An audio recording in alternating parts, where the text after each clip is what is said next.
Hello and welcome to this BlenderDiplom tutorial.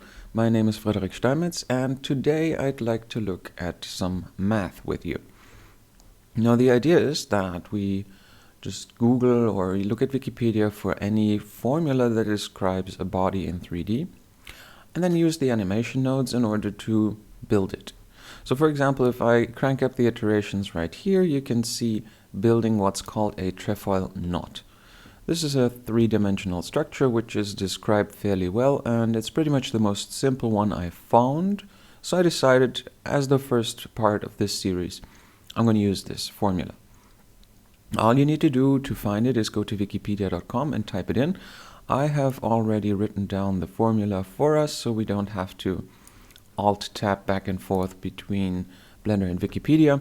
Basically, for a 3D structure, of course, you need three values in order to describe X, Y, and Z. So the idea is you go along this path, and how far you are along at this path is represented by T, and then you do something with the T in order to get X, Y, and Z coordinates in order to get a straight line.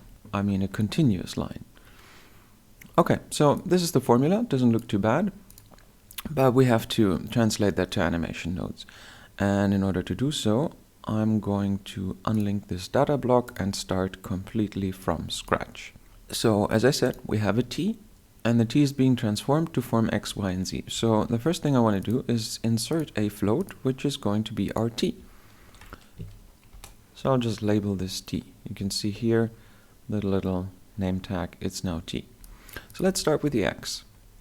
We need a number math, so that would be here. And we need the sign of T. So change this to sign and plug in the T. And that's the left-hand side of the plus. So now we need the other one. What we need for that is a number math, and leave this with multiply and multiply the T by 2. Because we have to basically work from the inside to the outside. So this is the 2 times T, which will then plug into the sign node. So Shift D and confirm, and now we have the sign of 2t, because this result of this math node is 2 times t. Then we need to multiply that by 2, and again confirm and multiply by 2. It's already set to 2 because I duplicated this node, and you can see the last thing that's left is plus. So I'll duplicate this, but instead of confirming, I'll choose add and take this result and take this result, and we have our X value. Okay, so that's X. Same thing for T, except for we need a minus and we need a cosine.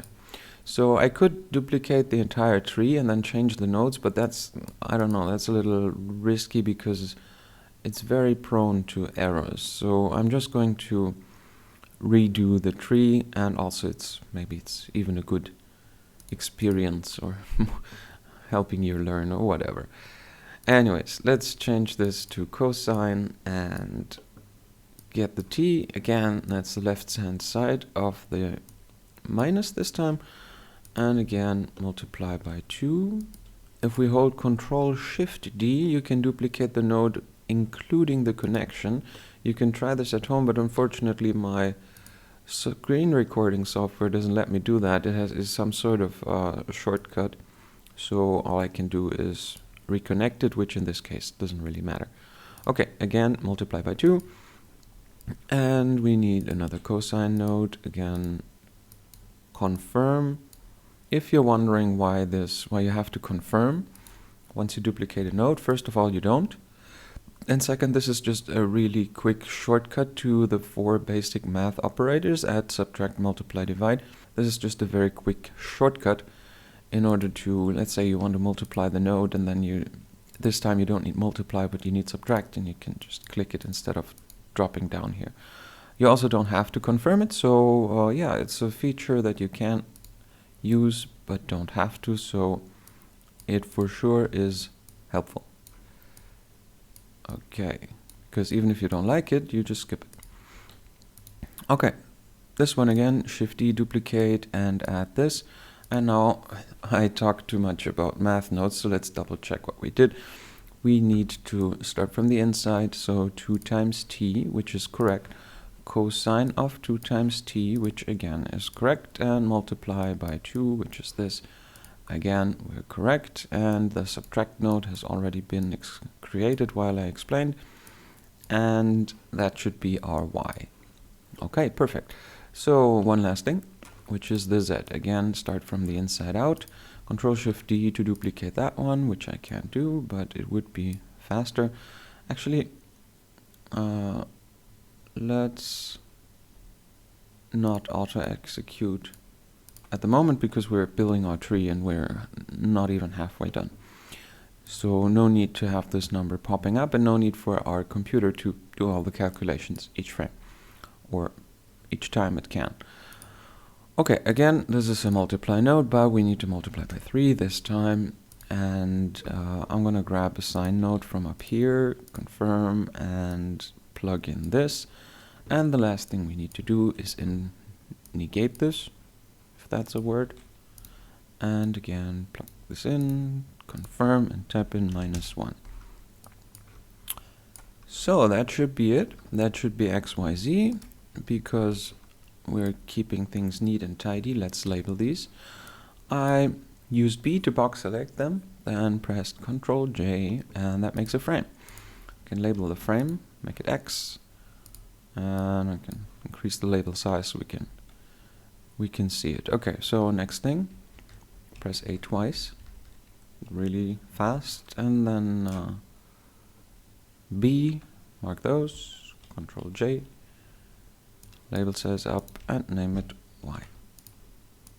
Move this out of the way, and same thing, one more time, Ctrl J, label Z, and all the way up. Okay, now we have X, Y, Z, and what we want to do is combine them to a vector, which I guess makes sense. So here we have a vector combine node, and it takes an X, it takes a Y, and it takes a Z. So that would be our vector. And let's get ourselves a cube. I deleted this for an earlier recording, so I'm very sorry about that, Mr. Default Cube. Let's get you back. Okay, object transforms output. So this is basically counterintuitive if you ask me, because the object transforms output should output transforms, but they output an object and input transforms. So it's basically the object output and its transforms. It's just something you need to get used to.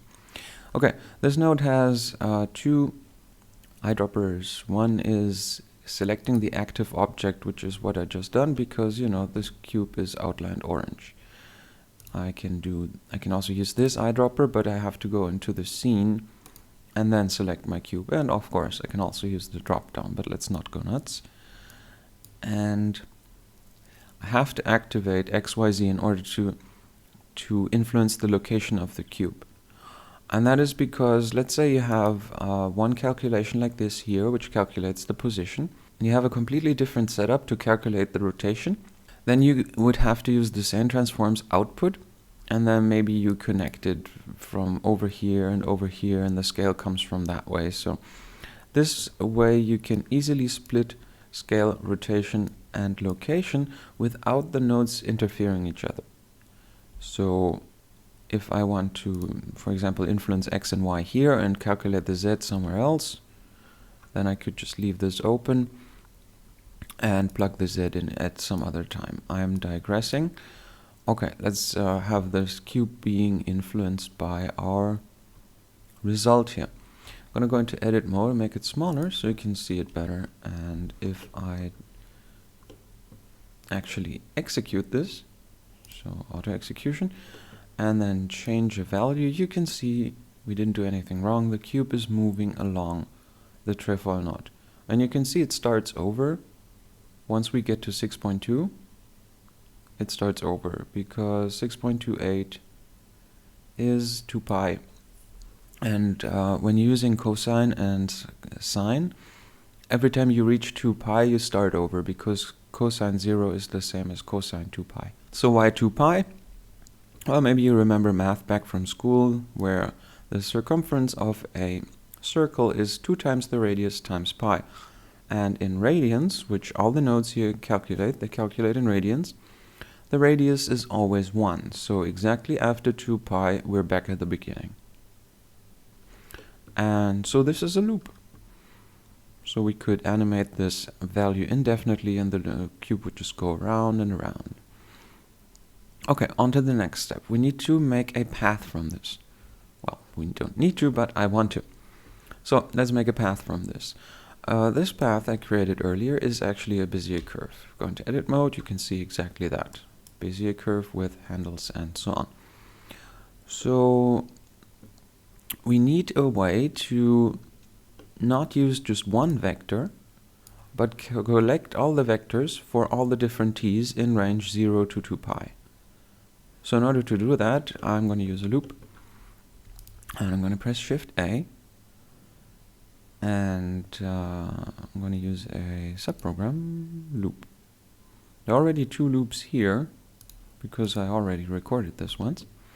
So let's make a new loop and call this something else so we can distinguish. Now this loop is called a not. We also have to invoke the loop. So I'm going to use invoke subprogram not. Now if you're not familiar with the loop and subprogram idea, this node here configures the loop. So you have to tell it what it should take as input and as output. And this one invokes it. So this is the cooking recipe, and this is the oven. So as long as you don't invoke it, nothing's happening anyways.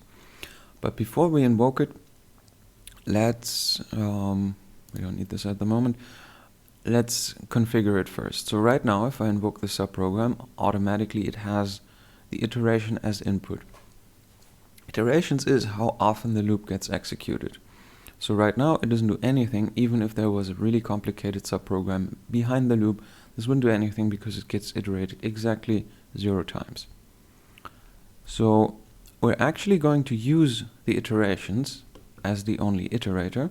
You can also use other iterators. For example, let's say all the objects in a group, you can iterate through those, or any list that you can find in this drop down here, you can iterate through. All we need is numbers. So I'm just going to leave it at the iterations as an input, and in each loop the iteration, not the iterations, but the index, which represents the current count of the loop, will be added by 1. So each time the loop gets executed, the index will be 1 more. So that's the idea behind that. We're doing something n times, and each time we do it, we have a different input from everything that is above this imaginary line. So every time the loop gets executed, first of all the index increases. The index is always there. And the second thing is, if we had another iterator, the next object in the list would be chosen.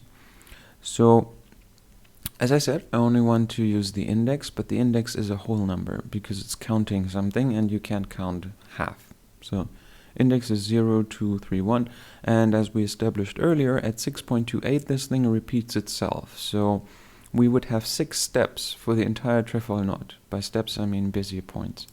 And that's a little too few. It will look really coarse.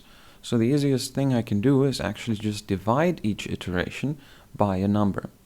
I could just type in 10, which would be called hard-coded, but I want this to be dynamic. I want this to be as flexible as possible. So what I'm going to do is create a new parameter, and the type is float.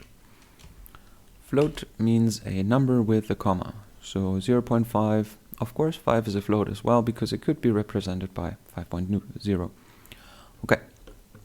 So, and since I want to execute this loop a couple of times, we're just going to replace the T node by the loop input. And unfortunately it's connected a couple of times, so if I delete this I would have to redo all the connections, but I'm just going to hold shift and drag across all these. And you can see this creates what's called a reroute. And now I can safely delete the T And I could connect this with the index, but I don't want to because I want to divide the index by our new parameter. So I'm going to call this parameter precision because it will determine the number of steps we take to go around once. I'm going to use a number math here. Of course, I could have grabbed one of those, duplicated it again. I'm going to set this to divide, and I'm going to divide the index by the precision. And now I connect this. Okay, so if we invoke the subprogram and increase the precision, right now we have to be careful because we're dividing by it, and by default it's 0. So I'm going to crank this up to 10 right from the get-go. Auto execution, I'm going to turn up the iterations, and the cube moves. Now the cube moves, but it doesn't create copies of itself or do anything else to the path. So let's have a look at why that is. The cube gets assigned its transformation as many times as we use iterations. So right now 48 times the cube gets its position changed, but of course all the previous ones override each other, so only the last one gets taken. So it gets assigned 48 times, but only the 48th time represents the result, because, you know, of course this is not a very sensible structure, because you wouldn't move the cube 48 times just to have it at one point. But this was just for demonstration purposes, so I'm going to completely delete this. And now we need to collect all those 48 vectors. It's going to be more in the end. We need to store them in a collection. And to do that, we create a new generator output, which is of course a list, because, well, it wouldn't make sense to output one value, which we just saw, because then you do 48 calculations to output one value. Doesn't make too much sense. And what we want is a vector list. So we generate a list of positions. We're going to go all the way back to the loop and connect the vector to the vector. So this list is being filled by the loop. Each time the loop gets calculated, one item gets added to the list, which is the vector with the current t, and the t is being calculated by the index divided by the precision. So let's put in here 62, because we learned that 6.28 is the magic number which closes the knot. And now, of course, now we're calculating this and we're actually filling the list, but we're not doing anything with the list. So let's do that. As I said, this is a Bezier curve. So Bezier curves, NURBS curves are grouped and categorized under the keyword of spline. So here we have a spline, and we want one from points. So we want a bunch of points and create a spline from it. So let's just connect these. Vectors and points are the same thing. Also directions are vectors, but that's something for another tutorial. Okay, so you can see we have a pink output here, and this is actually a spline, but we don't have an object for it. So right now this spline is basically floating in space, but we can't see it in the scene because it's not set on an object. So let's do that. Set object output. Okay. Now this spline would be set on, well, nothing.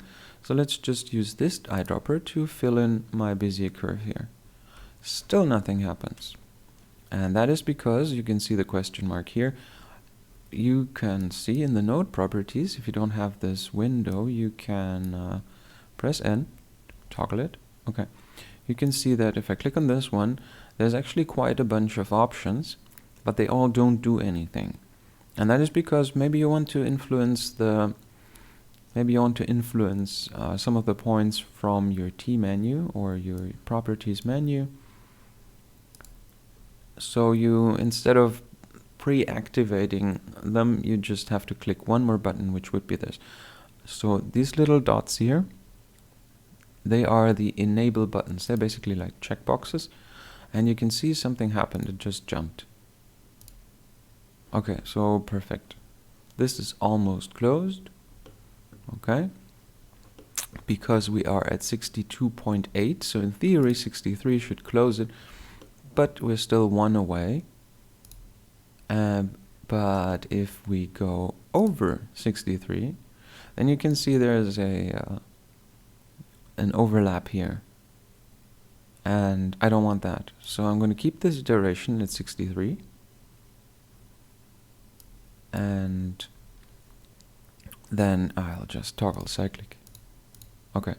So as I said, 6.28 closes the loop. Why is 6.3 not closing the loop? The reason is we don't get to 633. We start at 0 and we terminate at 62, which is 63 iterations. But the last value we put in is 62, and the first one we put in is 0. So I hope that makes some sense. That's something you always have to remember if you're doing anything close to programming. The first element of a list is always 0, and the last element of a loop is always iterations minus 1. Very important. Okay, so instead of going over, there we go, that shows it pretty well. Instead of going over 64 is 63 is over 6.28 if you divide it by 10. And that overlaps, so cyclic closes are not. And you can see if I turn down the iterations, that does like a lasso selection. Of course, if you want to animate that, maybe you should uncheck cyclic. Unless you like this. It's neat. Okay, so important reason why I used a Bezier curve for that. And that is a Bezier curve, contrary to let's say we use just a vertex edge. First of all, it's a little more tedious to create an object from vertices, and second, I have a lot of post actions that I can do with a curve. I'll just give you an example. Shift A, curve, circle, and now we can use this menu. We could also use this menu, but let's keep it in this one. This I would use if I want to synchronize objects. This I would use if I want to have... Oh, this is more familiar if you're not that used to the animation nodes. This panel is just more familiar. And even have more options. So instead of jumping back and forth between the two, I try to keep everything in this menu unless I want to synchronize objects. Completely personal preference. You can do whatever you want in this regard. Okay, so let's see, that should be the geometry. I'm still fairly new to Blender 2.8, so let's click this one, and you can see now our trefoil knot is actually 3D. I clicked the cyclic to emphasize that this was the last segment and we're not going over. Okay, so that's our trefoil knot in 3D space. By choosing the bevel object, this object gets extruded along the path. And as one last thing, you can actually alter this. Okay, now you see we flattened it. If we RZ rotate this, you can rotate the flattening angle, and of course you can also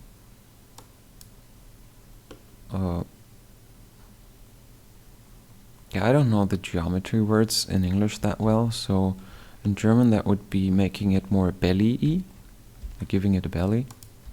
Where did my widgets go? I'm gonna use this one. There we go. That's the widget I was looking for. I'm just gonna make this. Give this a belly. If you don't like the resolution, you can see here, you need to go back to the geometry tab and increase the resolution. So this is something that you might still not like. Looks kind of neat, but probably in most cases you wouldn't like it. So there's a note against that. Spline. Just have to find it. Smooth Bezier. Just put this in and you can see it's gone. If we increase the smoothness, stuff happens. But there we go. Smoothness of 0.3 seems to be perfect. So yeah, I guess that's it. That's it about the trefoil knot. In the next chapter, we're going to have a look at more complex things.